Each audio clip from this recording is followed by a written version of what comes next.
देखिए, चालकता और प्रतिरोधकता के आधार पर ठोस को 3 प्रकार से वर्गीकृत किया गया।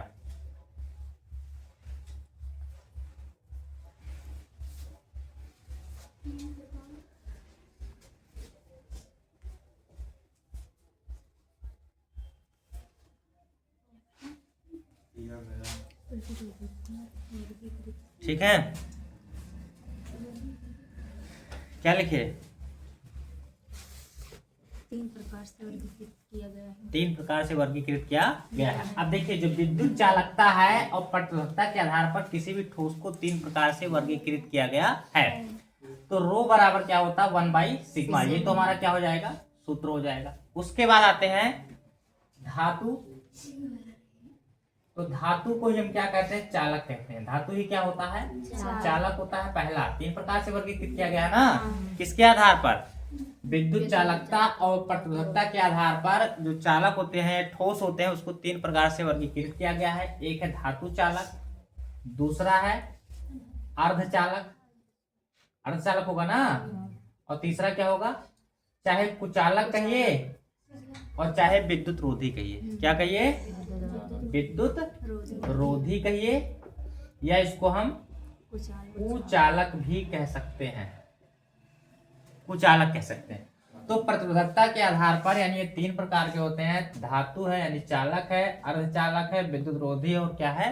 कुचालक है। ये कई प्रकार के होते हैं? 3 प्रकार के होते हैं। जब हम इनको वर्गीकृत करते हैं तब तो सबसे पहला क्या होता है? चालक होता है। इसको हम क्या कहते हैं? धातु कहते हैं।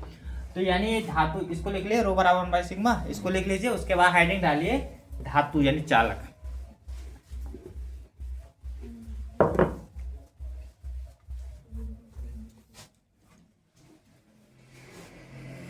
लिख लिया ना? अब इसको पहले समझ लीजिए चालक क्या होता है। इसकी 2 चीज होती है। देखिए, किसी भी ठोस की 2 स्थिति महत्वपूर्ण होती है। एक तो विद्युत चालकता और दूसरी प्रतिरोधकता, यानी सिग्मा और रो, ये दोनों क्या होता है? अब चाहे वह चालक है तो इसमें भी क्या होगा? 2 होगा, यानी एक सिग्मा होगा और एक क्या होगा? प्रतिरोधकता होगा। ये दोनों इंपॉर्टेंट है। यानी हर पदार्थ की 2 अवस्थाएं होती हैं। एक तो होती है चालकता। चालकता का मतलब होता है कौन की? जैसे देखो, सिल्वर है, कॉपर है, एल्यूमिनियम। बताओ सबसे महंगा कौन है? अगर कॉपर का तार खरीदिए, सिल्वर का खरीदिए तार और एल्यूमिनियम का खरीदिए, सबसे महंगा तार किसका मिलेगा? कॉपर। क्यों? क्योंकि इसकी चालकता बहुत अधिक होती है। तो धातुओं में बहुत सारी चीजें आती हैं। तो इसकी क्या होती है? 2 चीज होती है। तो यानी जिस ऐसे पदार्थ जिसमें विद्युत का चालन आसानी से हो जाता है उसे क्या कहते हैं? चालक कहते हैं। यानी क्या कहते हैं? धातु कहते हैं। तो इसकी जो चालकता होती है, याद रखिएगा, जो इसकी चालकता होती है 10⁻², 10⁻² से 10⁻8 ओम मीटर होती है। क्या? विद्युत चालकता किसकी? अब ये विकल्प में आ सकता है कि किसी भी धातु की जो चालकता होती है, विद्युत चालकता, वो कितनी होती है? 10⁻² से 10⁻8 ओम मीटर तक होती है। लेकिन अगर इसकी बात करें, किसकी? प्रतिरोधकता की, तो 10⁻² से 10⁻8 सीमेंस मीटर इनवर्स होता है। सीमेंस होता है, क्योंकि प्रतिरोधकता का मात्रक जो होता है सीमेंस होता है। सीमेंस को एस से लिखते हैं। तो इसकी जो प्रतिरोधकता होती है वो इस सीमेंस है, एस। क्या? नहीं, वो मीटर होता है प्रतिरोधकता का। ये रो का एक अच्छा चालकता हमेशा प्लस में होगा। सही है, ये चालकता होगा, ये प्रतिरोधकता होगा। इसको हम लिखते हैं सीमेंस मीटर। सही सही कह रहे हो यार, ध्यान से उतर गया। ये हो जाएगा हमारा, क्या लिखे थे उसमें? ओम मीटर। ये ओम मीटर हमारा होगा। 10⁻² से 10⁻²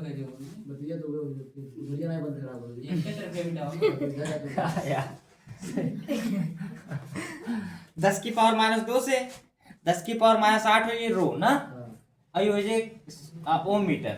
ओम मीटर होगा ना? जी फिर वही सही तो लिख रहे हैं यार। प्रतिरोधकता होती 10⁻² से 10⁻8 ओम मीटर, और सिग्मा चालकता होती है 10⁻+2 से 10⁻8 क्या होता है? Siemens metre inverse. अब सही तो है? हाँ सही, वो गलती ही भाई, ये सही है।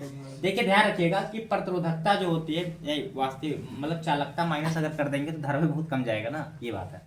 तो इसकी जो चालकता होती है कितनी होती है, देखो प्रतिरोधकता होती है 10 की पावर -2 से 10 की पावर -8 ओम मीटर। किसकी? धातु की, चालक की। और जो आपका विद्युत चालकता है यानी सिग्मा हो 10 की पावर 2 से 10 की पावर कितना होता है? 8 क्या? Siemens metre inverse. और प्रतिरोधकता कितनी होती है? 10 की पावर -2 से 10 की पावर -8 ओम मीटर। तो लिखिए पहला पॉइंट, चालक की, अरे भाई चालक लिखेंगे ना, धातु या चालक एक ही चीज है ना। लिखिए चालक, चालक ही डाल दिया ना। देखिए चालक की लिखेंगे कि चालक जिसमें धारा का, चलो लिखो जिस चालक में लिख लो, जिस चालक कर दो आगे, जिस चालक में धारा का प्रवाह आसानी से हो जाता है।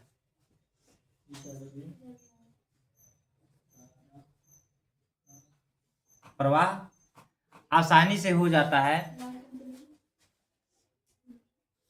धारा का प्रवाह आसानी से हो जाता है, आसानी से हो जाता है, उसे धातु कहते हैं। उसे क्या कहते हैं? धातु कहते हैं।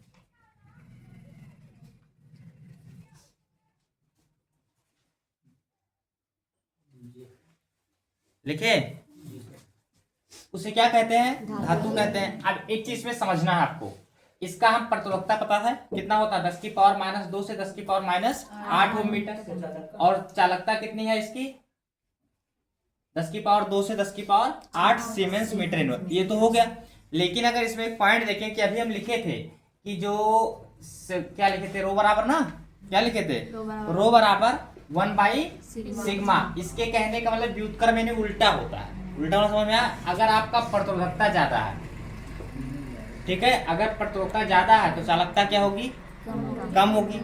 अगर चालकता कम है तो प्रतिरोधकता क्या होगी? ज्यादा, क्योंकि हमेशा विपरीत होगा। विपरीत होगा कि नहीं? तो एक चीज में एक पॉइंट और बन सकता है कि किसी चालक की जो प्रतिरोधकता होती है कम होती है, प्रतिरोधकता क्या होती है? कम होती है, और चालकता क्या होती है? अधिक होती है। तो इसका एक पॉइंट बन जाएगा कि किसी चालक की जो प्रतिरोधकता है वो क्या होती है? माइनस में, तो यानी कम हुआ, और चालकता किसमें है? प्लस में। इसका मतलब क्या होती है? चालकता ज्यादा होती है। किसकी? धातु की। तो लिखिए, पहले ऐसे लिख लो, प्रतिरोधकता और ये चालकता। उसके बाद नोट लिखो, नोट 1 नोट 2, ये सब आपके लिए इंपॉर्टेंट है। कहाँ गए वही सब हो? देखना जाता है और क्या हो, अकेले हो।